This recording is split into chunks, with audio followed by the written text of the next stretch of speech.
we did put together a standalone, kind of not part of a series talk for you guys, because I know you guys would be incredibly disappointed if you didn't have a talk to listen to. I know you'd get bored playing ping pong back there after a certain time and say, I wish there was a talk. So I'm making sure I'm taking care of you guys, so you guys got that today. And I think we're probably going to hold off on some of the stuff we're doing with your cliques. And now we did put together, didn't do the merge groups. I may let you guys know at the end of the day what groups you guys have been merged with. But anyway, let's start off with today. So very much inspired by the fact that we are in Lent, and I know you guys love hearing talks on sin. Believe it or not, when I used to be a youth minister, I was consistently brought into other groups to talk on sin. And I'm not sure exactly if I was supposed to be the expert on sin or what it was supposed to be with that too. It was kind of always, it's like the talk that people who were not really, the kids were really not looking forward to a sin talk. And so I'd already come in and be unpopular before I even started with it too. But since you guys already know me really well, I figure you guys won't have too much of a difficult with this. And you guys, I think we all like to take the deeper challenge. Maybe a lot of your peers may not be open for it. But today I wanted to actually kind of talk about, so I called it Hidden Knots and Tainted Roots. And this is about engaging the battle against habitual. That means the sins, I'm sure none of you guys have this, but let's just say imagine that you find yourself going to confession and you have some of the exact same sins. Every time I'm trying not to make too much eye contact with anybody because I don't know they don't want to acknowledge it. But those sins which I keep having to go in and confess the same sin every time. So those would be habitual sins. And then there's also generational sin, which might be something that's a little bit new to you guys, but I'll talk about that topic too. This is all based off of one central premise, which is actually a scriptural line, which is from St. Paul. And this is from Romans 7:15. Maybe you guys are familiar with this, but to me it's one of the most profound ones that he says, I do not understand my own actions, for I do not what I want, but I do the very thing I hate. So I want us to just I'm going to do a little bit of description here, but I want us to take a moment to sit with just this particular scripture. This is one of the holiest men in the church, in the early church. He's had a profound encounter with Jesus Christ. We know this story on his way to going to actually persecute Christians. He gets knocked to the ground. A lot of times we say he's knocked from his horse. We don't know for sure. It doesn't say anything about a horse. But that's actually where that expression, getting knocked off your high horse, comes from. So he's on his way to persecute Christians. He gets knocked. He has this profound experience with Jesus Christ. And so this is a person who we think of as one of the major, at least one of the two major church leaders with him and Peter. And here he is acknowledging that he doesn't even understand his own actions. He continues to not do what he wants to do. He has this desire to do this good, but he keeps doing the very thing he hates, which obviously is some form of sin. It could be a number of different things, but the point being is that he feels like he doesn't seem to have the ability to do the good he desires to do in the way he desires to do it, and he ends up doing the things he hates. Now, I'm not asking you guys to nod or whatnot, but I want you to think if you can relate to that. How much am I gosh, I can't believe I did that again. Okay, why did I say that? Or why did I do that? And just being really upset and sometimes even demoralized and sometimes they can even be sins that gosh, I thought I was over that. And then here I did it again. This person did one thing and it provoked me and I was right back there again in doing that. I do the very thing I hate. So just take a moment again to think about those sins. We're not going to be sharing this, so don't worry about that. But just be real honest with yourself. Think about those sins, or those things that you continue to find yourself to fall into, that you just don't seem to be moving past, to be overcoming. And then again, you find yourselves maybe in a humiliated fashion, having to confess it again, or maybe sometimes you're just so embarrassed you can't even bring yourself to confess it because you just are so frustrated with yourself. So take a moment just to think about that before we go and kind of identify for yourselves those things which this speaks to.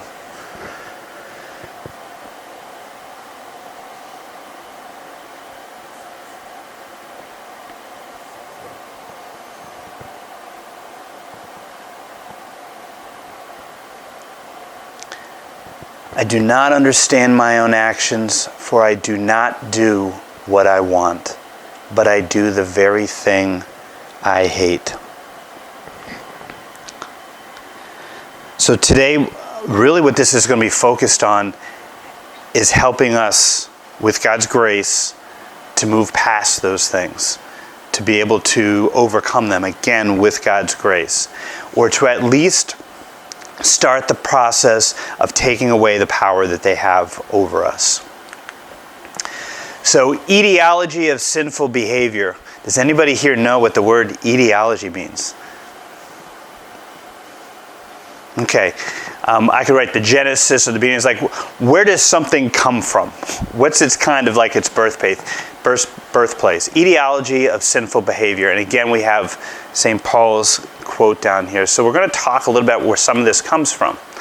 The expression, why do I do the things I hate? So we talk about, there's three elements that you're going to hear. Our Protestant brothers and sisters love to talk about this. Three of the things that we have to recognize, that we have to deal with, is the devil, the flesh, and the world. So we're fallen people with a tendency towards sin. We live in a world that's fallen and full of other fallen people. And then we have a fallen angel and a whole lot of minions with him that are dead set on separating us from God. And that is going to be through sin. And even the sin comes from the word, it means like without it, like to being apart from. So already we're dealing with, that's a pretty tough hand we've been dealt right there off the bat. Then the second thing is, most of our problems are going to be really, most of our problems that we deal with are because of our own selfish choices, or as we might say, our failures, neglect, and sinfulness. So much of our problems that we deal with that leads us into sin, we have personal responsibility for. But then there's also the things that I would say are either received or inherited. And I'm going to talk about, you can talk about two planes. We talk about the natural plane, or like the worldly plane, and then the spiritual plane. Or sometimes we'll say the natural order and the spiritual order. So an example of like some problems come to us that have weakened us or harmed us, that are either received or inherited. They come from outside. So on the natural level, so naturally, this could be generational current, this isn't for you guys, but let's just say a parent like really does a terrible job or is abusive to their person. Naturally, that's not the person's fault. That comes from outside. Or maybe you were in a relationship and the person really betrayed you badly. That's going to create a wound that's going to be difficult to overcome. It's going to create a tendency in you to not trust, and that not trust could lead you to other things that are not good. So those are some of the things on like the natural plane, and we'll talk about a few more after that, but on the natural plane that might be received or inherited, they're not your fault, but they still can dispose you towards sinful behavior because they've given you a weakness, they've given you a wound. Does that make sense? You guys understand that? So that's like on the natural order. Spiritually, this is a harder one for us to totally grasp, and I'm going to get into a little bit more because I want to make sure we understand this. The sins of our ancestors. Now, the line here that I'll use, the sins of our ancestors whose failures have left their effects on me in the form of unwanted tendencies, behavior patterns, and defects in body, mind, and spirit. So spiritually, we have some things that are not our fault. This goes, and we say of ancestors, this goes all the way back to Adam and Eve, all right? All the way back to our first parents. Their sin, we suffer the effects of. That is not our fault, but that is a reality of something that we have to deal with in this battle. So some of the things that we have to battle against, many of them are not our own fault. But we can't say because of that that we can just sin. Because, hey, I just ended up this way, so this is my wounds, my shortcomings, all like this. All these things happen, they're not my fault, so I can just sin. No, we still do have the responsibility to battle against that and to do good. But those are the things I want you to understand. So those are some of the things that we are battling with here. So the first thing I'm going to call is going to be, we're going to use the expression knots. Knots are those habitual sins. Knots can create those habitual sins which we just can't seem to overcome. It's like a knot on a spiritual thing.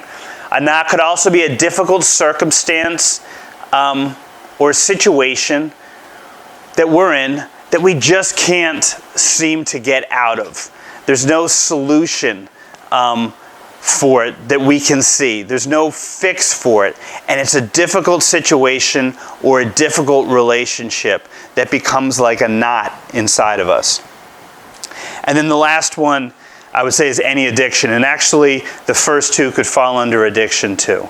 I will say that addiction is where our enemy basks most brightly. Because why? Addictions usually begin with a choice that we make of our free will. And then the second time we do it, we have a little bit of our free will that we've lost, the third or fourth, but then eventually we don't have our will. If you guys have ever, one of the first units I worked in when I worked with in the social work field was on an addiction unit in a psych hospital. And it was really sad because you had these just people that were they were good people, but they no longer had any power over their addiction, and the addiction controlled them. It took over their personality in every way. I think it's one of the enemy's favorite things to hide behind. And now we have a lot of addictions which don't even have anything to do with drugs or alcohol. And I mean, one of the easiest ones that objective are our devices and our toys. I mean, we really don't seem to function very well without them, like at hand's grasp. So those are some knots that we might be dealing with in our lives. Knots themselves, just like in the real life, knots are kind of a strange thing. And I say this because a proper knot, think of like a good knot, a knot that you might tie, tie for, whether you're in Boy Scouts or something like that, or maybe a bow or something like that. A proper knot can't accidentally happen. You really have to be deliberate, learn a method, practice it to perfect it. And if you think of those in your life, think of the good kind of knots are the ones that are the good bonds that you have, the good friendships. They don't just accidentally happen. For them to become real, authentic, and meaningful, you have to be deliberate in them with it too. Now, bad knots, all right? Problematic knots, tangles. It's funny because I was trying to get good pictures for this, and I put in the word put tangled in the search engine. There is only stuff of the Disney film. So that's the only images they have. So there's no more longer such thing as tangled hair or tangled any knots or anything like that. The only images they have are for the movie, just in case you're going to be looking up yourself. So the interesting thing about these the bad knots is they happen on their own, and it's almost like magic. Like when you find that you're like, my gosh, I think of it sometimes when I'm really quick trying to roll up a rope, or a lot of times it's like a long extension cord. If you're being sloppy and you're grabbing it and you're just throwing it in, it's like, how did this thing figure out how to tangle itself in so many different ways and slip through here and go through here in all different directions? Naturally, these knots have no problems creating themselves, and they're very difficult to get out. So think of when we talk about the knots that we're really referring to here is like the negative knots. These are things that are habitual sins, bad relationships, or difficult situations that you can't get out of.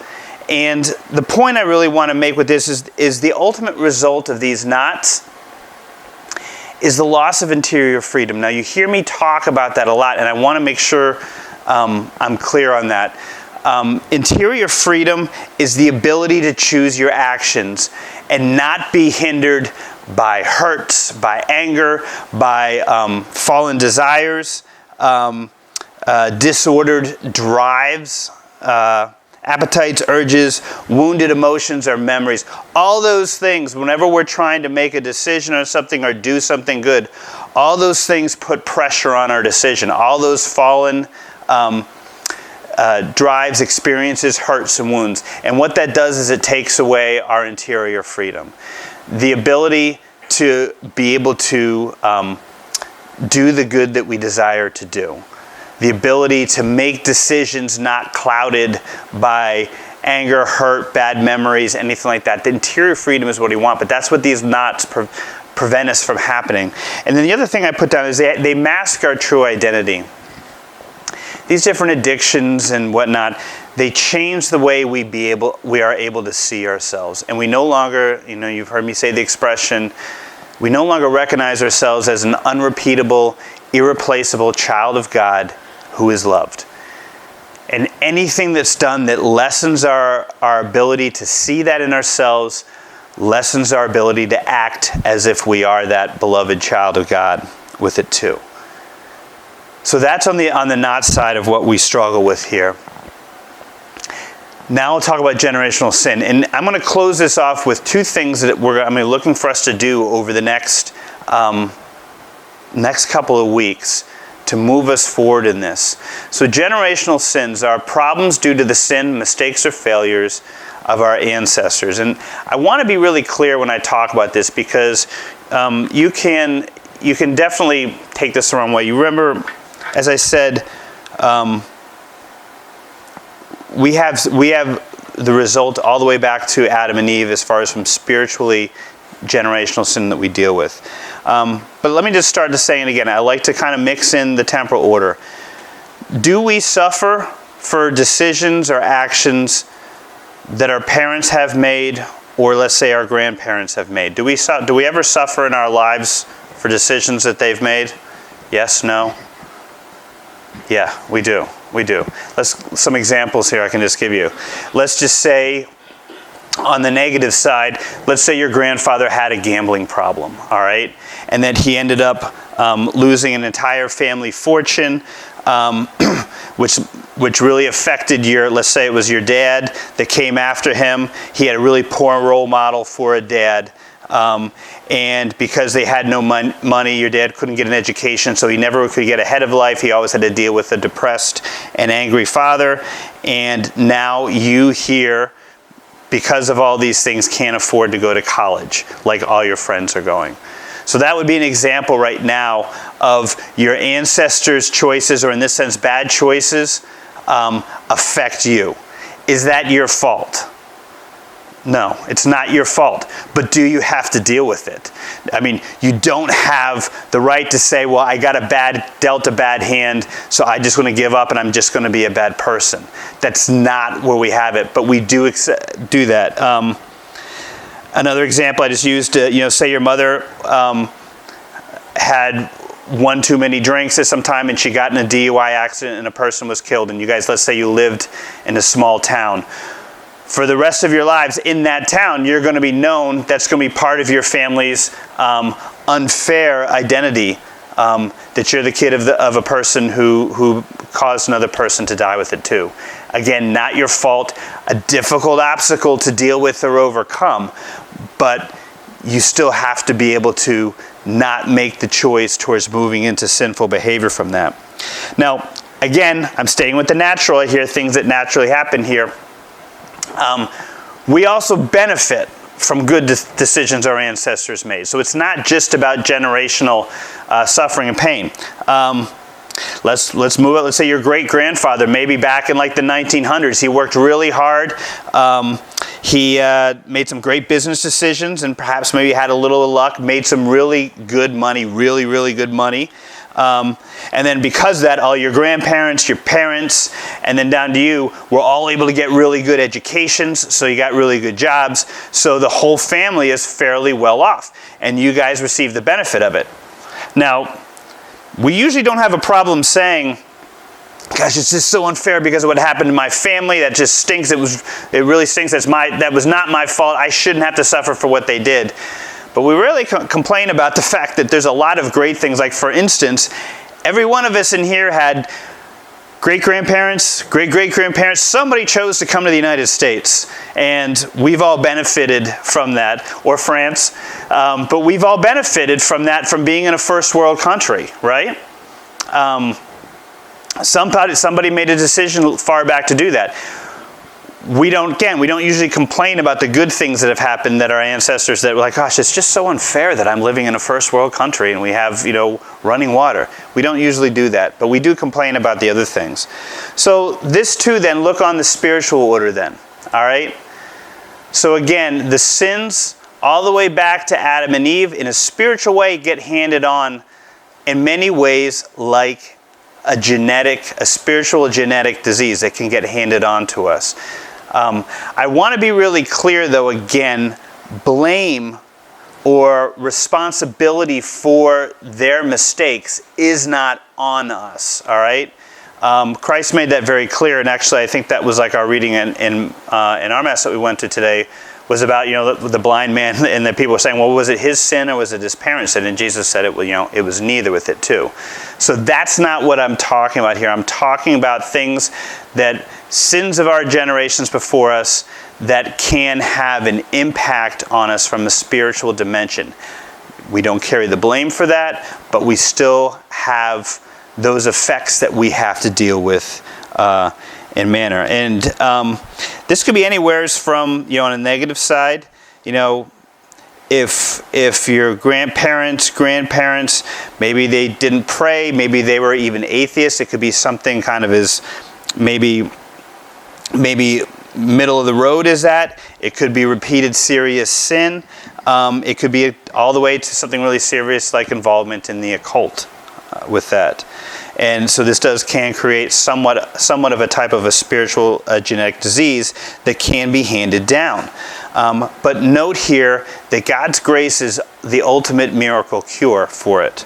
So while these things may provide some difficulties in your life, you still have to consent to your own personal sin. Your own personal sin is still your responsibility for that.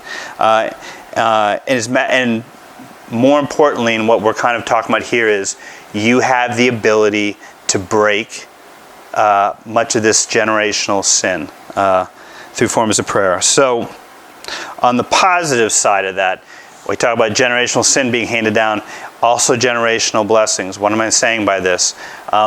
If you listen to some people, there's a saying, when people talk about their testimony, how they came to get closer to Christ or how they made a conversion, it's been said that many a strong testimony has begun with, I had a praying grandmother, all right? We receive the benefits of the blessings of our family who has come before us, who have had strong devotions, who have had strong prayer, who have lived strong lives. So that is also in there. And I say that because now I want to kind of turn it for it. Your responsibility for your future descendants, all right? The good that you do, the prayers that you do, the blessings that you bring into, the grace that you bring into your family, your children and children's children will benefit by that. And so you have that power, we'll say, with God's grace to be able to do that. So the last point, and we're going to use this for our closing intentional prayer that we're going to be doing. The WMDs, they usually mean weapons of mass destruction. We're going to call these weapons of mass deliverance. There's two prayers that I'm going to introduce you guys to. Has anybody here ever heard of, besides people with the last name Esposito, anybody here ever heard of Our Lady Undoer of Knots? Okay, good. Powerful novena. Very powerful novena. And then how about healing the family tree prayer? Have people heard of that before? Okay.